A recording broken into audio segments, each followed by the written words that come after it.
brake pads on the front of this car. They didn't have the wear warning wire on them. The old pads that I took off didn't have that wire either.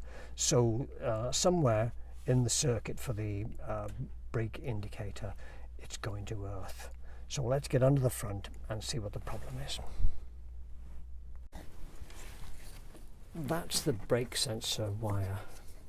So it's had a malfunction, must have got caught in the wheel or something, but that's it.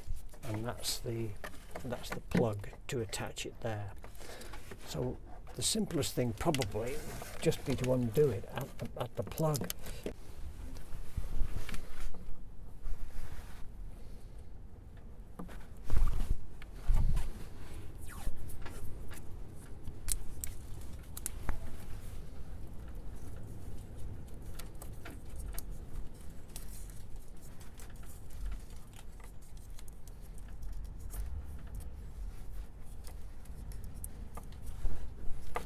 That's safe.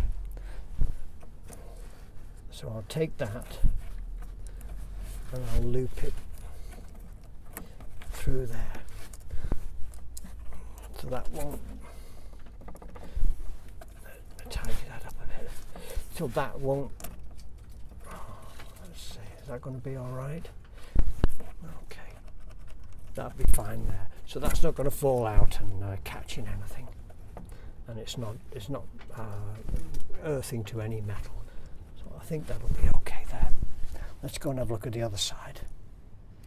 Okay, we're around the other side. Let's have a look what we've got here.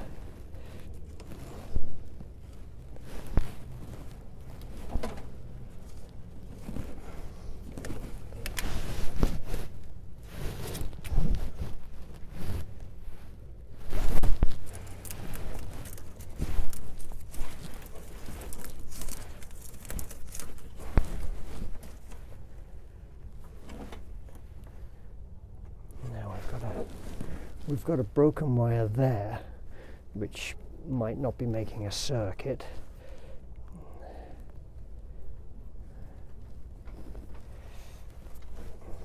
Let's get that off.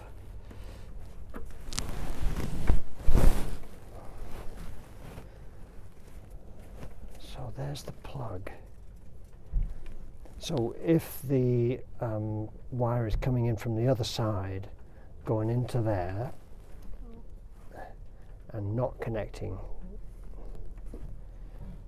not making a circuit, that might cause the light to come on. So we can dispose of this, but we may need the circuit. I'm not sure really, because I haven't got the wiring diagram in front of me, but we may need to make a circuit with that. So I'll reconnect that again. Right, so that was on there. And that's broken. So what I'll do is I'll simply shorten that and put a new one of those on to connect with that.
We'll take that, I'll just clean that end up.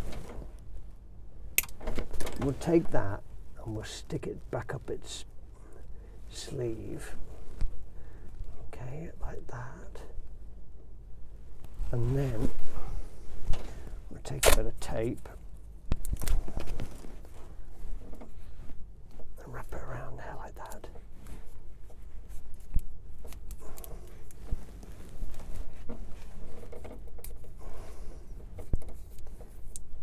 Now that should make our circuit. It's there, attached there. That's attached. And what we'll do with that one, we won't put any strain on it. We'll tuck it up there out the way, and we'll run it through that loop there. So that's not very good, right? That's not going to catch on anything. I'll put the inner wing on there later on and make sure that's safe. So all we need to do now is see if it's worked.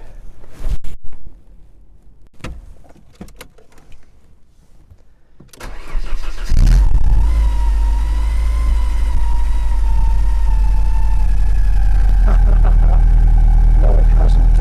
Right, back to the drawing board.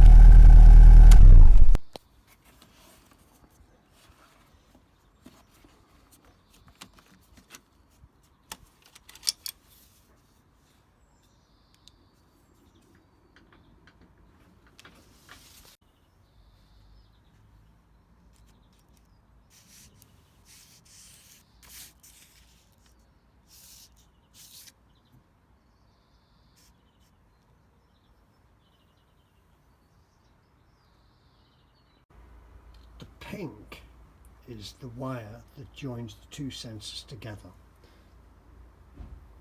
The green and yellow is input that goes to this side. The pink wire goes across to the other side and goes to the pink and black to go back to the sensor and make the circuit. So all I've done here is I've joined the green and yellow wire.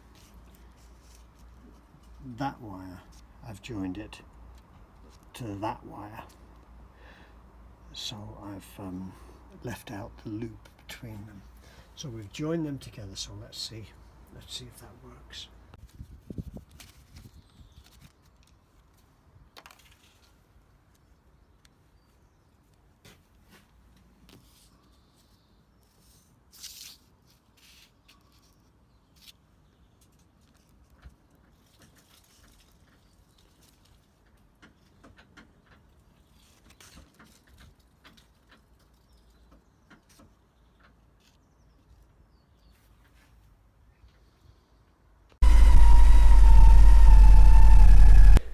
I've got the dash out to see what's wrong with this warning module here. I'm going to replace some of the bulbs in the dash while we've got it out. So I've taken that off the bottom, put that carefully over there, and I'm going to take this out and see what's the matter with it. So it's all unplugged. There's all the plugs. Now each plug is a little bit different, but not very different. So let's have a look what's inside.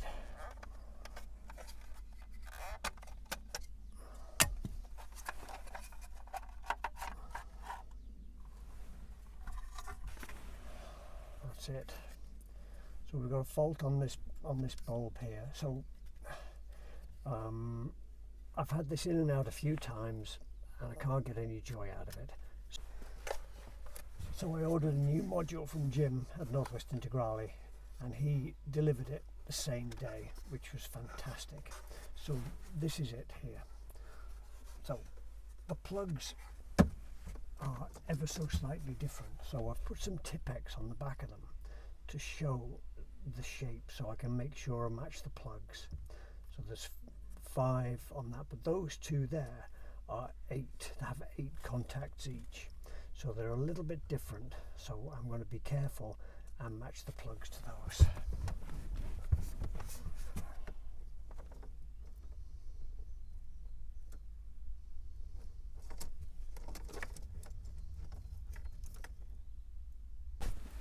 Right, they're all plugged in.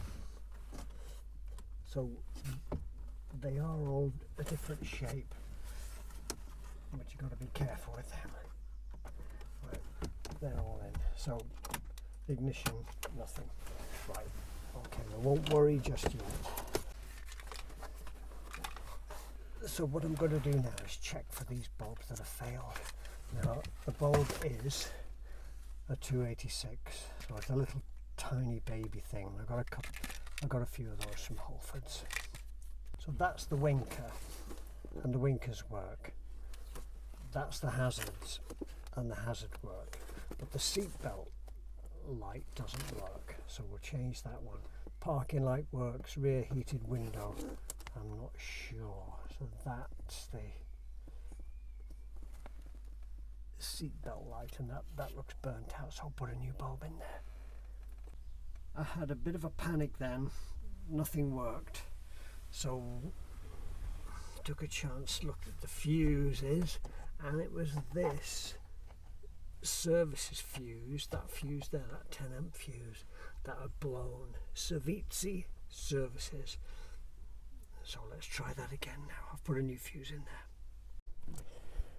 Right, I've just put that in, put the fascia in, that's resting there. Now let's see if we've got lights. Okay, so we've got the seatbelt warning light. That light is a spare, doesn't do anything. The actual alternator light is included in here in the battery. So look at that, we've got lights in there. So let's start the car and see if that light goes out.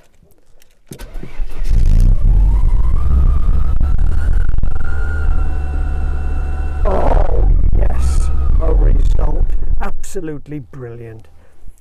Thank you, Jim, and thank you to myself for my patience. Let's try that. We got lights, we got headlights, we got front fog or rear fog. Excellent, that's good. So let's put it all back together. So as one of our correspondents did say that he did also, we disconnected the speedo cable. Now it's a two-piece cable. Hang on, let's go outside. It's a two-piece speedo cable and the joint is here. So you'll have to take the pot out of there to access it. So if you disconnect the speedo cable there, you can pull the speedo cable there onto the, pull it out and give you some room to get the instruments out. So that's the joint there. There's the speedo cable. So that's about as far as I can pull it out. So you can just about see it. That's as far as I can pull it out. So I'm going to have to get this binnacle back in and get my hand around the back. Also, I mustn't forget to put the boost gauge pipe on, which is in there somewhere. So I'll do that. Now the speedo cable's on. Do it from this end. Get the cable out as far as you can. It's still a bugger to do, but that's on now. So at every step of the way, I'm going to check that the lights are still working, that we haven't knocked any bulbs out. It's back into place with the speedo cable in the engine compartment. So there's a grommet on the speedo cable as well. You want to make sure that that's in place in the bulkhead. So I've pulled the instruments back in place with the speedo cable, which is a good thing because I tested the speedo cable's probably connected as well. But that's now seated, that's in. So we'll screw that binnacle in. Tighten this up, and you do that top screw up there, pulls that in tight. It obscures the top screw mounting for this here, but you've got to do it because you can't reach that once the warning binnacle is in, the warning lights. So be aware that getting that last screw into there, you're going to have to put it in a bit wonky. You'll need your magnetic screwdriver in that one. Right, so I've jiggled that about a bit at the back. That, keep your fingers crossed when that's in. Oh, when that's in place, that should be okay.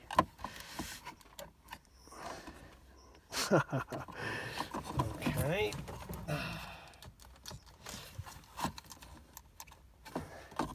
I better clean the contacts. Let's do it properly.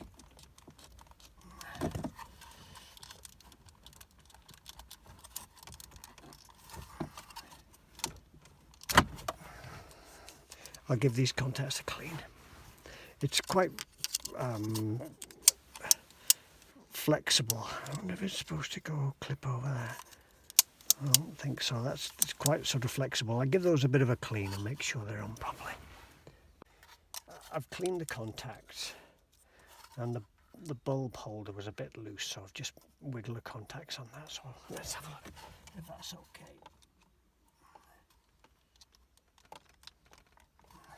Yeah, that's better. That's good. So we can get that back and not worry about it. Okay.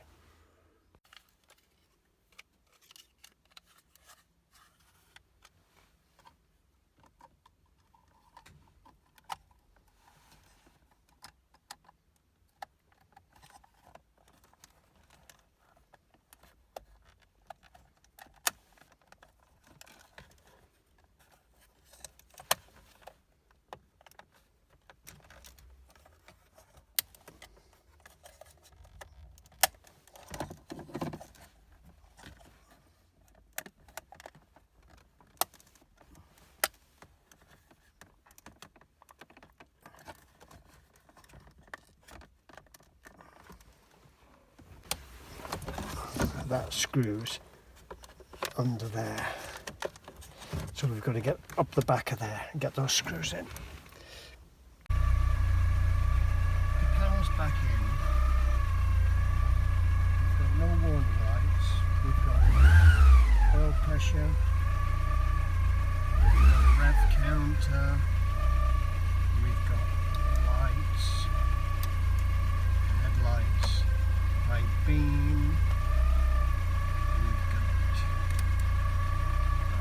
Front fog lights, rear fog lights, hazards, rear windscreen, so we've got like a Christmas tree. Excellent. The job well done. Thank you, Jim. Bye bye for now. That's inside the warning light module. Now there's a lot of stuff in there. Look at all those little resistors.